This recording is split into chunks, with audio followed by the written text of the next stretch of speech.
Hi, my name is Mina Park with my husband Kwang. We are the co-owners of BAROO restaurant and SHIKU restaurant in Los Angeles. This is Cook With Us for Well+Good. Today we'll be making yeolmu kimchi, which is a young radish kimchi that is a staple dish in Korean cuisine. So here I have a young radish. You can see the little baby radish here and then all of the greens.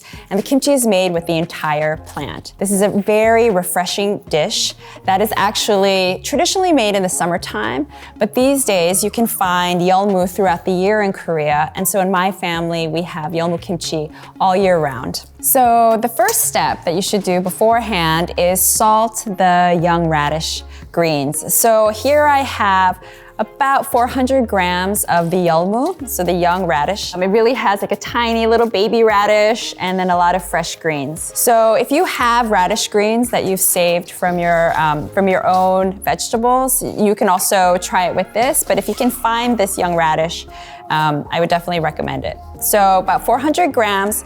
And then you want to salt it with 3% salt. So that means I take the 400 grams and I times that by 0.03, and then I've weighed out the salt here. So this is a very classic way of preparing the greens. You're drawing out all of the moisture, and it helps preserve the greens and helps them ferment better later. So after the salt is evenly distributed on the greens, you can just set it to the side for about half an hour, and then all of this water will leach out of the vegetable. And so what you'll do is you will just drain the water out from the greens and then give it a light rinse again and then shake off the excess water.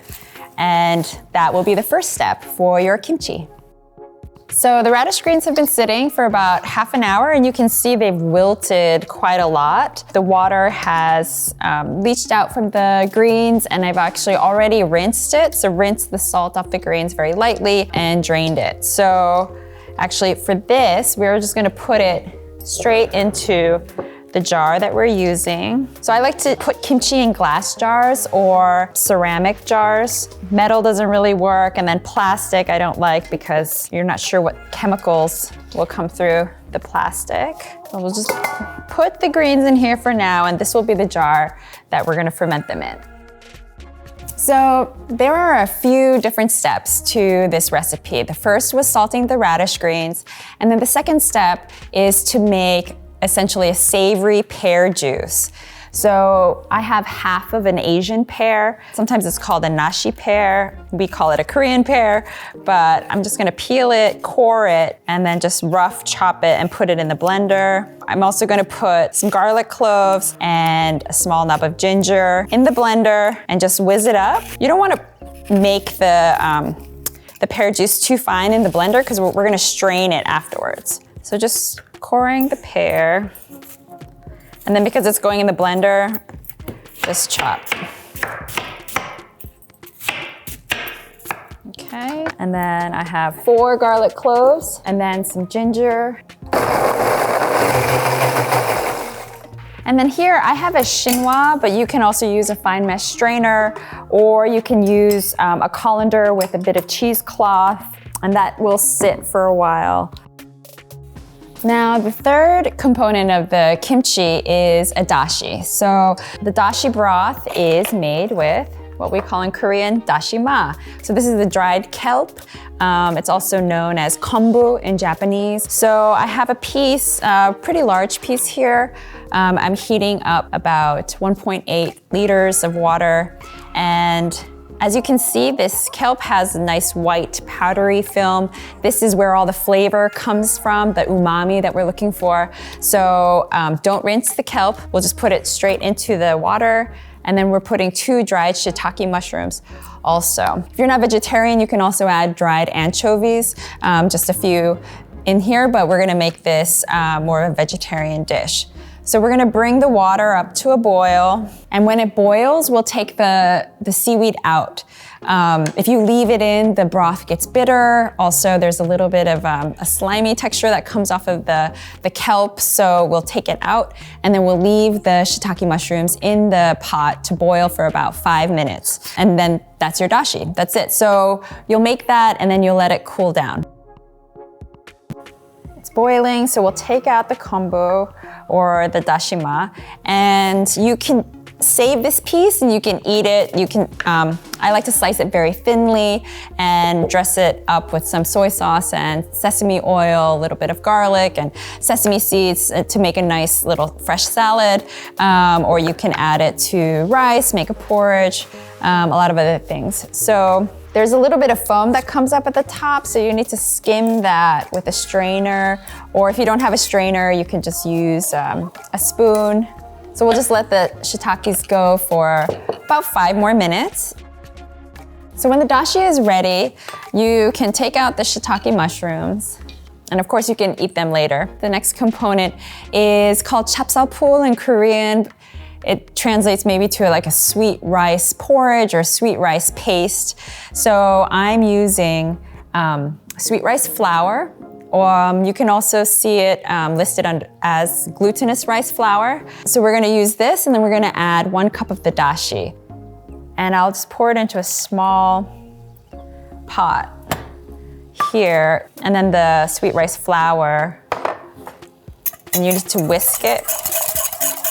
So you would want to whisk this constantly, whisk it very hard because it will get lumpy very quickly. And so over a low heat, keep whisking until it becomes a glue-like consistency, like this. So I have some that I made before. You can also make this the night before. So I made this the night before and you can use it the next day.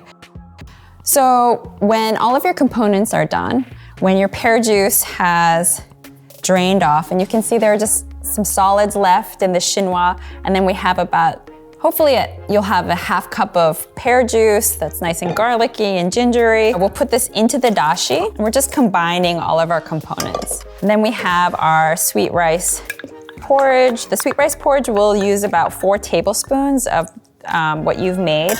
And then I'll add a bit of salt. I'm gonna add more water here actually.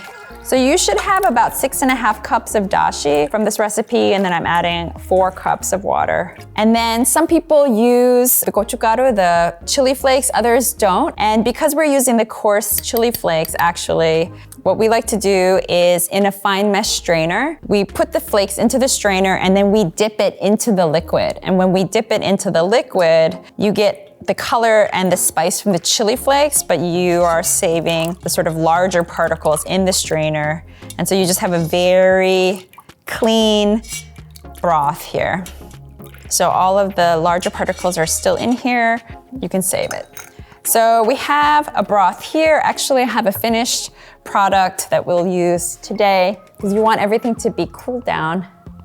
So this is what's in the pot. This has everything in it, and I'm just gonna shake it up because it's kind of settled with the sweet rice flour. And then this just gets poured into this jar. This jar needs to be really well sanitized, like with anything fermented. If there's bacteria inside the jar or in any utensils that you're using to mix these things, that bacteria can mess up your fermentation, so be sure to sanitize it. I usually pour boiling water into a glass jar, for example, let it sit for a few minutes, and that does the trick. So basically, you just pour your broth over the greens, and you'll end up with more broth than you need, but you can use this for other greens, or you can have it sit and ferment and you can use it. Like I said, you can use it as like a broth for cold noodles or other kimchis. So here is your kimchi ready to eat in about a week, week and a half, depending on the weather where you are.